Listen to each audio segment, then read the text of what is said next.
Hi friends, அனைவருக்கும் வணக்கம்.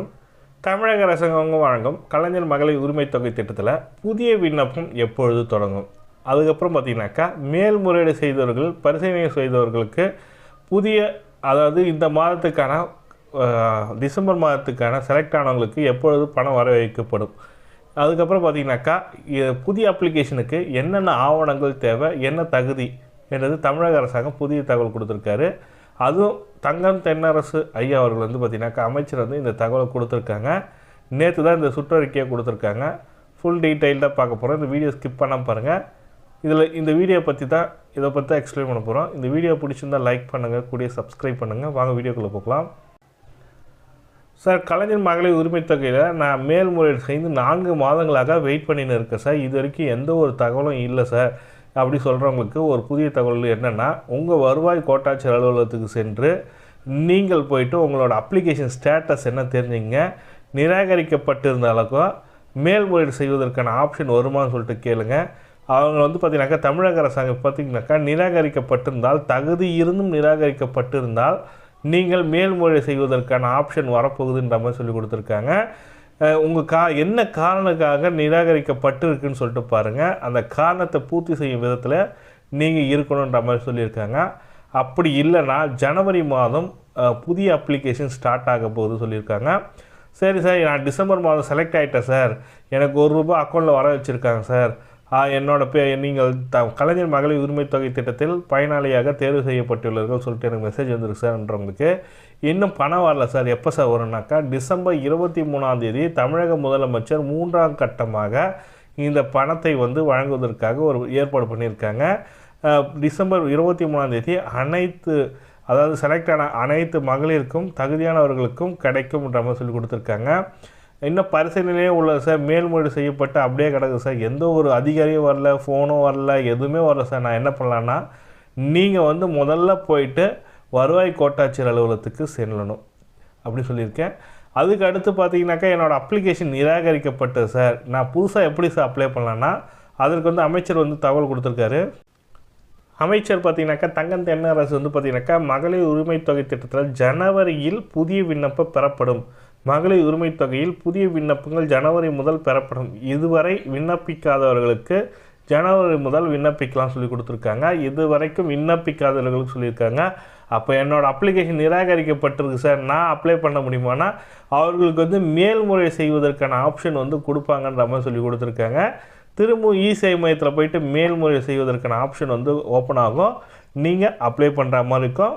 Wait பண்ணுங்க, அதற்கான தகவல் அஃபிஷியலாக தமிழக அரசாங்கம் ரிலீஸ் பண்ணுவாங்கன்ற மாதிரி கொடுத்துருக்காரு தங்கம் தென்னரசு ஐயா அவர்கள். மற்றும் இதுக்கு பார்த்தீங்கன்னாக்கா நியூ பயனாளி, ஏதாவது புதுசாக நான் அப்ளை பண்ண போகிறேன் சார், இதுக்கான தகுதி என்ன சார் சொல்லிட்டு பார்த்தீங்கன்னாக்கா என்கிட்ட ஒரு வெப்சைட் இருக்குது. அந்த வெப்சைட் லிங்க் டிஸ்கிரிப்ஷன் லிங்க்கில் கொடுக்குறேன். அந்த லிங்கை கிளிக் பண்ணிட்டு நீங்களும் பாருங்கள். குடும்ப அட்டையில் பெயர் இடம்பெற்றவர்கள் அனைவருமே குடும்பமாக கருதப்படுவார்கள். உங்கள் குடும்ப அட்டையில் யாரெல்லாம் இருக்காங்களோ அவங்களாம் குடும்பமாக கருதப்படுவார். ஒரு குடும்ப அட்டையில் குடும்ப தலைவின்று தான் இருக்கணுன்ற அவசியம் இல்லை. கணவர் பெயரே இருந்தாலும் நீங்களும் சேர்ந்துருந்தீங்கனாக்கா குடும்ப தலைவியாக தான் சேர்த்து கொள்ளப்படுவார்கள் சொல்லி கொடுத்துருக்காங்க. இதில் பார்த்தீங்கன்னாக்கா குடும்ப அட்டையில் ஆண் குடும்ப தலைவரின் மனைவியின் பெயர் ஏதேனும் காரணத்தால் இல்லாத பட்சத்தில் குடும்பத்தில் உள்ள இதர பெண்களில் ஒருவர் குடும்ப தலைவியாக கருதப்படுவார். ஒரு குடும்பத்தில் ஒன்றுக்கு மேற்பட்ட 21 வயது நிரம்பிய பெண்கள் இருந்தால் இத்திட்டத்தின் கீழ் பயன்பெற ஒரு நபரை குடும்ப உறுப்பினராக தேர்வு செய்ய விண்ணப்பிக்க செய்யலாம் சொல்லி கொடுத்துருக்காங்க. அது மட்டும் இல்லாமல் திருமணமாகாத தனித்த பெண்கள், கைம்பெண்கள் மற்றும் திருநங்கைகள் தலைமையில் குடும்பங்கள் இருந்தால் அவர்கள் குடும்ப தலைவிகளாக கருதப்படுவார்கள் சொல்லி கொடுத்துருக்காங்க. பொருளாதாரத்தில் தகுதி சொல்லிட்டு கொடுத்துருக்காங்க. ஆண்டுக்கு 2.5 லட்சத்திற்கு கீழ் வருமானம் ஈட்டும் பெண்களுக்கு கொடுக்குறாங்க. 5 ஏக்கருக்கு குறைவாக நஞ்சை நிலம், 10 ஏக்கருக்கு குறைவாக புன்சை நிலம் வைத்துள்ள குடும்பங்கள் ஆண்டுக்கு வீட்டு உபயோகத்துக்கான மின் கட்டணம் பார்த்திங்கனாக்கா 3600 யூனிட் குறைவாக இருக்கணுன்ற மாதிரி சொல்லி கொடுத்துருக்காங்க. பொருளாதார தகுதிகளுக்காக தனியாக வருமானம் சான்று அல்லது நில ஆவணங்கள் பெற்ற விண்ணப்பத்துடன் இணைக்க தேவையில்லை சொல்லி கொடுத்துருக்காங்க. விண்ணப்பித்து நடைமுறை பார்த்திங்கனாக்கா செப்டம்பர் 15 முதல் 1,16 லட்சம் பேர்கிட்ட செலக்ட் பண்ணியிருக்காங்க. இத்திட்டத்தில் பொது விநியோக நியாய விலைக்கடை மூலமாக உங்களோட கணக்கெடுப்பு எடுப்பாங்கன்ற மாதிரி கொடுத்துருக்காங்க. ரேஷன் கடை மூலமாக தான் எடுப்பாங்களாம். உரிமை திட்டத்தில் பயன்பெற தகுதி இல்லாதவர்கள் யாருன்னு பார்த்தீங்கன்னாக்கா இந்த திட்டத்தில் நீங்கள் பயன்பெற முடியாதுன்னா என்ன காரணத்துக்காக நிராகரிக்கப்படலாம்ன்ற மாதிரி கொடுத்துருக்காங்க. 2 லட்சத்துக்கு மேல் உள்ள ஆண்டு வருமானம் உள்ளவர்கள் குடும்பம் அப்ளை பண்ண முடியாது. குடும்பத்தில் வருமானம் 2 லட்சத்துக்கு மேல் ஈட்டிய வருமான கணக்கு தாக்கல் செய்தவர்கள் ஐடி ஃபைல் பண்ணவங்களும் கிடையாது. ஆண்டுக்கு 2 லட்சத்துக்கு மேல் வருமானம் ஈட்டி தொழில் வரி செலுத்துவர்கள் கிடையாது. மாநில ஒன்றிய அரசு ஊழியர்கள், பொதுத்துறையினர், வங்கி ஊழியர்கள், வாரியங்கள், உள்ளாட்சி அமைப்புகள், கூட்டுறவு அமைப்புகள், ஊழியர்கள் மற்றும் அவற்றில் ஓய்வூதியர்கள் கிடையாது சொல்லி கொடுத்துருக்காங்க. முதியோர் பென்ஷன் வாங்குறவங்களுக்கு இந்த திட்டத்தில் தேர்வு செய்யப்பட மாட்டாங்க. தேர்ந்தெடுக்கப்பட்ட மக்கள் பிரதிநிதிகள், உள்ளாட்சி மன்ற வார்டு உறுப்பினர்கள் தவிர, அதாவது நான் பாராளுமன்ற உறுப்பினர், சட்டமன்ற உறுப்பினர், மாவட்ட ஊராட்சி தலைவர், மாவட்ட ஊராட்சி உறுப்பினர்கள், ஊராட்சி ஒன்றிய தலைவர்கள், ஊராட்சி ஒன்றிய உறுப்பினர்கள், மன்ற தலைவர், மாநகராட்சி எல்லாருக்குமே இந்த திட்டத்தில் கிடைக்காது சொல்லி கொடுத்துருக்காங்க. சொந்த பயன்பாட்டுக்காக கார், ஜீப்பு, டிராக்டர் வைத்திருக்கு கனரக வாகனம் போன்ற 4 சக்கர வாகனங்கள் வைத்திருப்பவர்களுக்கு கிடையாது. ஆண்டுக்கு 50 லட்சத்திற்கு மேல் விற்பனை ஆனுவல் டேர்ன் ஓவர் சொல்லிட்டு கொடுப்பாங்க. சரக்கு மற்றும் சேவை வரி ஜிஎஸ்டி செலுத்தும் தொழில் நிறுவனங்களுக்கு கிடையாது. ஏற்கனவே தொடர்பு சமூக பாதுகாப்பு திட்ட ஓய்வூதியம் அரசிடம் ஓய்வூதியம் பெறும் குடும்பங்களுக்கு இந்த திட்டத்தில் கிடையாது. மேற்கொண்டும் ஏதாவது ஒரு தகுதியின்மை வகைப்பாட்டில் வரும் குடும்பத்தை சேர்ந்தவர்கள் கலைஞர் மகளிர் உரிமை திட்டத்தில் பயன்பெற தகுதி இல்லை சொல்லி கொடுத்துருக்காங்க. இதெல்லாம் தகுதி இல்லாதது சொல்லி கொடுத்துருக்காங்க. சரி சார், இதுக்கு என்ன சார் நான் என்னென்ன டாக்குமெண்ட்டு சார் எடுத்துகிட்டு போகணுன்னு பார்த்தீங்கன்னாக்கா, நீங்கள் இந்த விண்ணப்பிக்கணும்னு நினைக்கிறீங்கனாக்கா உங்களோட ஆதார் கார்டு எடுத்துங்க கம்பல்சரி. ரேஷன் சார் குடும்ப அட்டை எடுத்துங்க.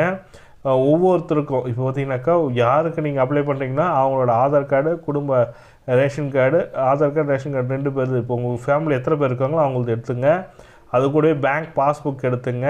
பேங்க் பாஸ்புக் கூட உங்களோட மொபைல் நம்பர், அக்கௌண்ட்டில் லிங்க் பண்ண மொபைல் நம்பர் கம்பல்சரி வேணும். இதெல்லாம் எடுத்துகிட்டு போயிட்டு நியூ அப்ளிகேஷன் ஸ்டார்ட் பண்ண சொல்ல நீங்களும் அப்ளை பண்ணலாம். இதுதான் அவங்க கொடுத்துருக்க இன்ஸ்ட்ரக்ஷனு. இந்த தகவல் தான் உங்களுக்கு ஷேர் பண்ண நினச்சேன். இந்த புதுசாக அப்ளை பண்ணுறவங்களுக்கு இந்த தகவல். ஆல்ரெடி அப்ளை பண்ணவங்களுக்கு மேல்முறையீடு செய்வதற்கான மனு ஸ்டார்ட் ஆகும். ஜனவரி மாதத்தில் புதிய அப்ளிகேஷன் ஸ்டார்ட் ஆகுன்ற மாதிரி கொடுத்துருக்காங்க. இந்த தகவல் தான் உங்களுக்கு ஷேர் பண்ண நினச்சி. இந்த வீடியோ பிடிச்சிருந்தால் லைக் பண்ணுங்கள், கூடிய சப்ஸ்கிரைப் பண்ணுங்கள். தேங்க்யூ. ஹாய் ஃப்ரெண்ட்ஸ், அனைவருக்கும் வணக்கம். கலைஞர் மகளிர் உரிமை தொகையில் இன்னும் 1000 ரூபாய் வரவில்லையா, விடுபட்டவரா? புதிய தகவல் தமிழக அரசாங்கம் அறிவிச்சிருக்காங்க. நேற்று பார்த்தீங்கன்னாக்கா டிசம்பர் 15ஆம் தேதி 4வது தவணை, அதான் 4000 ரூபாய் வரும் சொல்லியிருந்தாங்க நிறைய பேர். அமைச்சரும் தகவல் கொடுத்துருந்தாங்க. பெரியசாமி ஐயா அவர்களும் கூட்டுறவுத்துறை அமைச்சரும் தகவல் கொடுத்துருந்தாங்க. விடுபட்டவர்களுக்கு, பரிசீலனை உள்ளவர்களுக்கு 4000 வரும்னு சொல்லி கொடுத்துருக்காங்க. இது வரைக்கும் வரல சார் அப்படின்றவங்களுக்கு ஒரு புதிய அப்டேட் தான் கொடுத்துருக்காங்க. அது என்ன அப்டேட்னா பார்க்க போகிறோம். வாங்க வீடியோக்குள்ளே போகலாம். வீடியோ பார்க்கறதுக்கு முன்னாடி நம்ம சேனலை சப்ஸ்கிரைப் பண்ணாதவங்க சப்ஸ்கிரைப் பண்ணிட்டு பெல் பட்டனை ப்ரெஸ் பண்ணிங்க. பார்த்தீங்கன்னாக்கா டிசம்பர் 15ஆம் தேதி